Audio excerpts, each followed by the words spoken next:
Hello everybody, welcome to lesson 6.5 of this jQuery unit. Today what we're going to do is, as always, start off with our do now. So let me just give you some directions for that. What you want to do is, when the user clicks this button, you want the text to change from I love coding to I love jQuery, and you want this yellow box, which is a div with the class of rectangle, to change from yellow to blue. So using all that we learned yesterday, make those changes with jQuery. You can pause the video now, and then when you unpause, we can go over the answer together.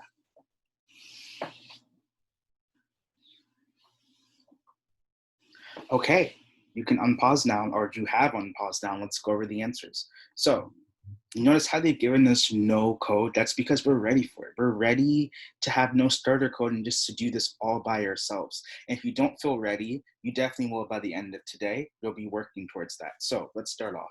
The first thing I want to do, how about we focus on that first bullet point, which is change the I love coding to I love jQuery. Or in fact, let's make that first part of the jQuery where we make the click function, okay? Let's make that button clickable. So I want to click this button. So let's first put the $sign because we're using jQuery. And then let me make sure that jQuery is turned on, okay? And I want it to be so that when I click that button, something happens. So let me look in my HTML and see, where is the button? Well, it looks like the button is on line 9 and there's no class. So we're just gonna put our selector is just going to be button. Okay, and then we know we want it to be so that when we click the button, okay, something happens. So let's just put .click.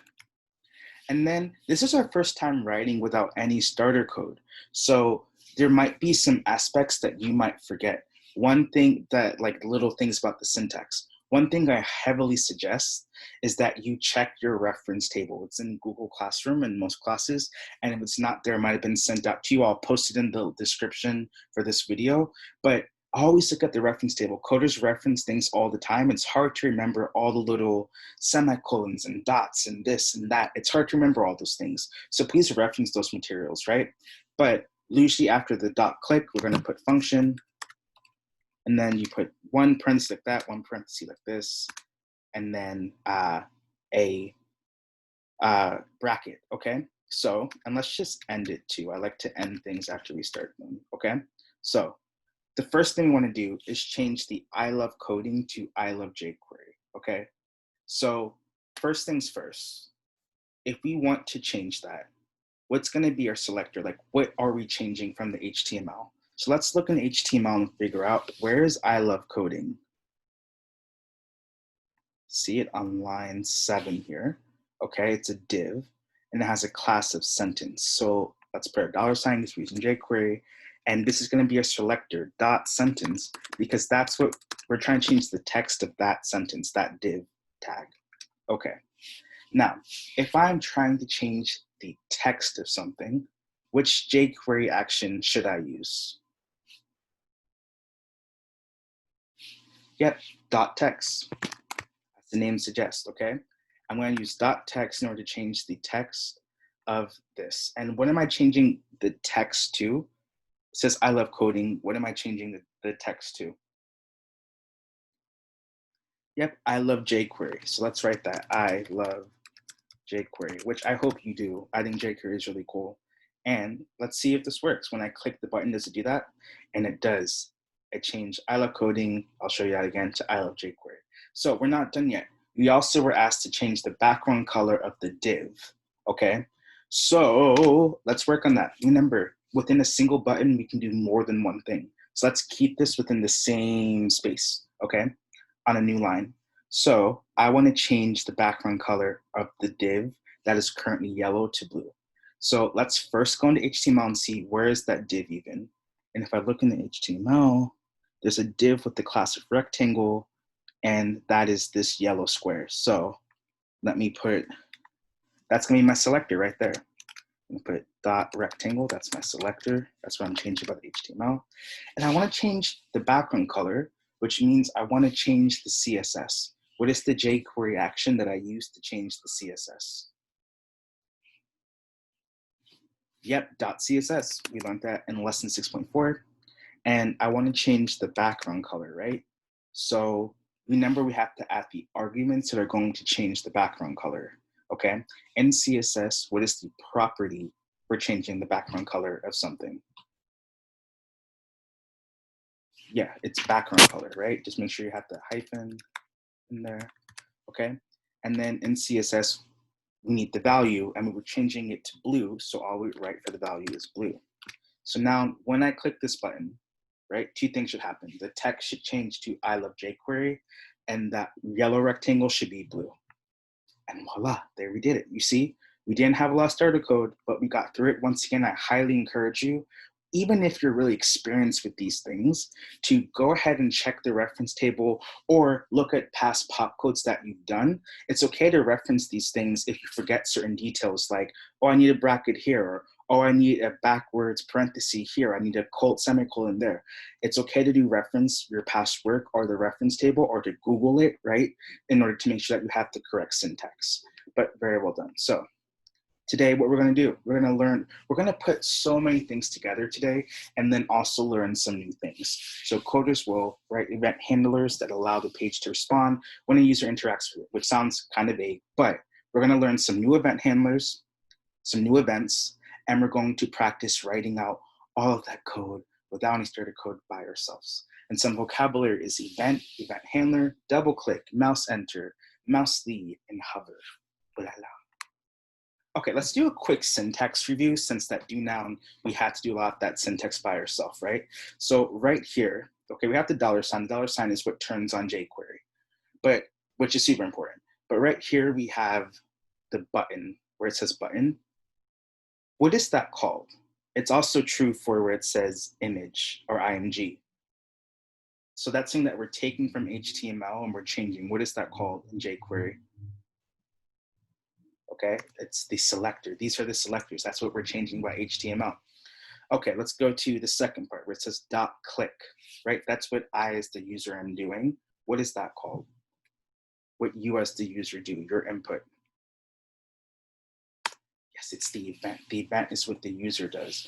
And then finally the dot hide. That's what the computer is doing based on the event. So what do I call that? What the computer does or what it changes? Yes, it's the action, okay? These are the key terms that we're really going to have to get down. I'm going to reiterate again. What the user is doing is on the first line. What the computer does in response is on subsequent lines, in this case on the second line, okay? But let's get these vocabulary terms down because it's really going to help us understand these concepts much better. Okay, so today we're only going to focus on events. We've been focusing a lot on actions, but there's lots of different events that we can do. You don't just have to click, okay? So let's just review what an event is. An event is something that triggers an action. Now, we talked a lot about how events can be something the user does, which is clicking or typing or moving the mouse over something.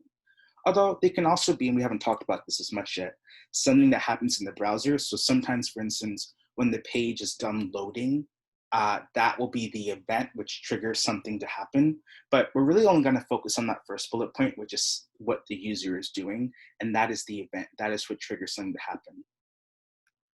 Okay, the event handler, you might hear this term, refers to what the computer will do when an event is triggered, okay? So think of the event handler as like a to-do list that starts specifically when that event occurs, okay? So in this case, the event is you clicking, and the event handler is all the things that are going to happen because you clicked. In this case, it's just the image hiding, okay? Think of the event handler as everything that's between those two curly brackets, that beginning and ending curly bracket, okay? But the event is you clicking, the event handler is everything that happened because you clicked. Okay, how they work. So event handlers work because you have done something. In this case, you have clicked. So whenever clicking occurs based on this code, the image will hide. Events happen because you've done something. That is the event. In this case, it is clicking. Okay, and right now so far, we've only gone over clicks. But as we know, because we use apps and we use websites all the time, right? Clicking isn't the only way to make our website respond to what we have done, right? There are other things that we as users can do in order to make a web page change, to get to another page, to input we want to type, et cetera, et cetera. So we're going to go over some of those. And I want to first show you like a website that actually exists, Adidas. You might shop on this before, you might like Adidas things. I just want to show the different kinds of ways that we interact with websites, right? So for instance, it's loading. So okay, so for instance, when this thing that says sustainability, I didn't click on it, but you see how a box went over it when I hovered my mouse over it, right? It's happening to all these different headings. I didn't click on anything and something's changing on the page. So hovering can do something, okay? Again, I didn't click on this picture and it's showing me a different picture, same here, hovering. But then when my mouse leaves, it changes back to the picture it was before. I didn't click, right? But if I do click, or double click, not just clicking, it does change again, right? So we see that there are multiple ways for us to interact with websites. It's not just clicking. We already knew this, okay? And we can even think of that in terms of like when we're on Google. If you think about all the different ways that we're typing, we're clicking, we're double clicking, we're hovering, right? There's so many different events that we as users can take to change the website, all right? So here are just some of the few things that jQuery will recognize as events. Click, you know that one. Double click, mouse enter, so you're moving your mouse over something. Mouse leave, you're moving your mouse away. Hover, you just have your mouse around something. So these are different kinds of events that can make a website change, as we just saw in those examples. And today we're gonna learn how to do those, put those into our own websites, okay? So let's say what we wanted to do was make it so that when someone double clicks the button element, the image hides, okay? So the jQuery for double click is DBL click. And what you'll notice is the only thing that's different here from when we put dot click is what we're putting in that space as the event, right? Instead of putting dot click, we're putting DBL click. And that'll make it so that I have to double click in order for something to happen. What if I want it to be so that when the mouse moves over something, like we saw on that Adidas website, that when the mouse moves over something, then something changes, right? Or something hides. That would be in jQuery .hover, right? So instead of .click, if you want it to be so that when my mouse hovers over something, something changes, I would put .hover. What about if I wanted to also, my mouse moves over something, I want it to change, there's another way I can also do this, and that would be mouse enter, okay? So my mouse is entering, say, in this case, the button, my mouse is moving over the button, and that will cause the image to hide. But you notice how on the Adidas website, when I moved my mouse off of something, it went and changed back to what it was before I moved my mouse over it. That's called, if you want to have that happen in jQuery, that's called mouse leave. So according to this, when someone moves their mouse off the button, the image will hide, okay? So that's another thing. And we're gonna practice all these, but let's first think about this, right? What will the code do for the following? Knowing what we know about events and actions, look at this example. I know it looks long, but you can definitely parse this out. What will the following code do? I'll give you a minute to think about it.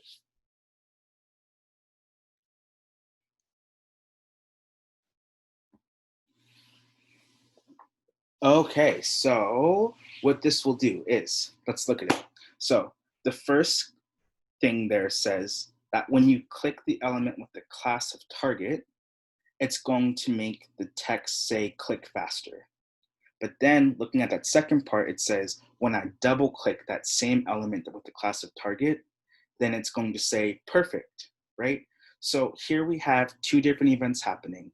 We have a click and then we have a double click, and they're both going to produce different results, okay? So it will only do these things though when we do them. Thinking about that, thinking about this idea of like the event is triggered when we do something. When the page first loads, let's say when you first go on this website looking at this code, will this H1 be shown or hidden? Why or why not? Let's think about this one and I'll explain why I'm asking this question. When the page first loads, will the H1 be shown or hidden? Why or why not?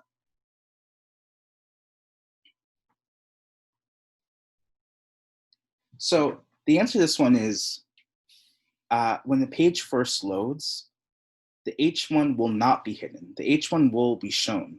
Why is that the case? Because the reason that's the case is because if the page this loads, that means that we as a user have not double clicked anything.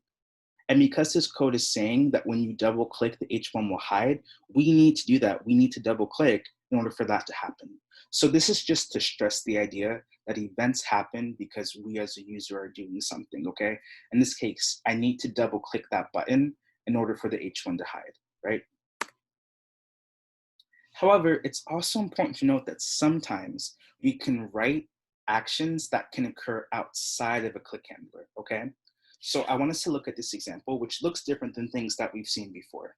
And I'm asking this question. Assuming this is the only code which affects if the H1s are displayed, right? This first line here, h1.hide, what code will run when this page first loads? So when I first go on this website, what code is going to be there? What's where the H1 is going to look like?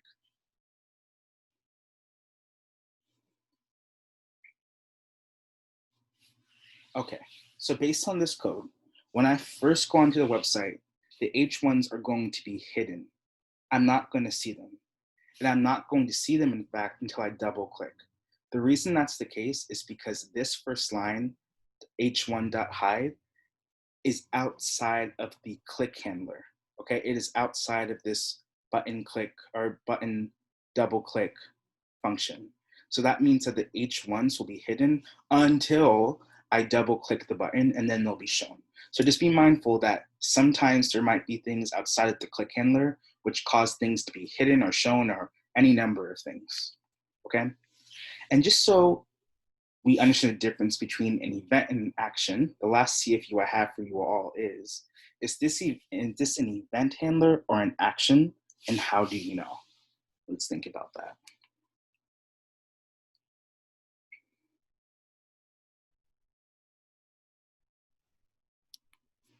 Okay, so this is an event handler. How do I know this? I know this because if you notice, there's no second line. So it's not giving directions to change anything. It just says div mouse enter, which is an event. You entering the mouse over that div is an event, but there's no action. There's no, the image will hide or the H1s will turn purple or etc., right? So just keep in mind that that first line of the code for a click handler is the event. It's what you're doing as a user. Whereas the lines after that are the actions or what the computer's going to do because you did something. Let's practice, guided practice. So we're going to take that whack-a-mole game that we did way in the beginning. I think it was lesson 6.2, okay? And we're going to change it based on the new events that we learned: double click, mouse enter, and mouse leave. So let's practice that. Okay. All right.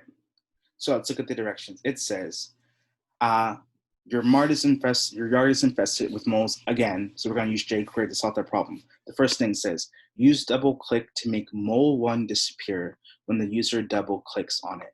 Okay, so let me go to jQuery where mole 1 is. I want it to be so that when I double click on mole 1, this top mole here, that it disappears, okay? So the only thing that so me double clicking is an event. I know that. What is the event in jQuery that's going to allow me to double click on something to change it? How would I write double click in jQuery, in other words? Yep, DBL click. And do I need to change that in every single line here in this click handler? No, I don't need to do that. I only need to change it in the first one, right? Because that's the first line is the event. It's what I'm doing as a user. So I'm going to change just from click to DBL click. And let's see. I clicked once, didn't work. I clicked twice, boom, disappeared. All right, first one down. Now, the second thing says, use mouse enter to make mole 2 disappear when the mouse moves over it. Okay, so I want to make it so that when my mouse moves over mole 2, that it disappears. Once again, this is an event. What is the jQuery event that allows me to move my mouse over something and change it?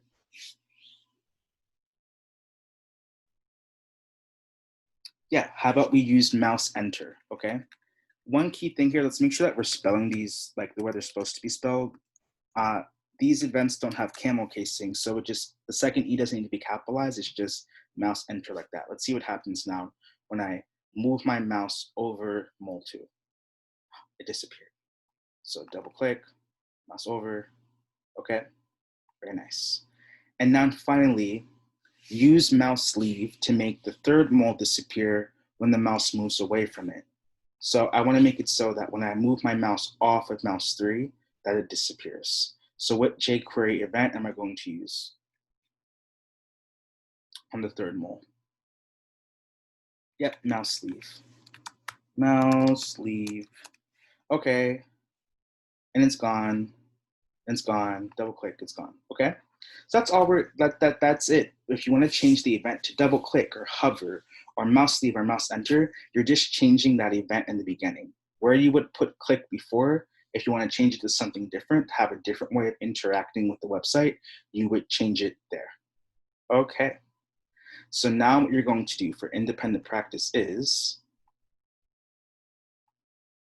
you're going to remix the Code Nation logo to make it fun and saucy by adding some of the events that we talked about.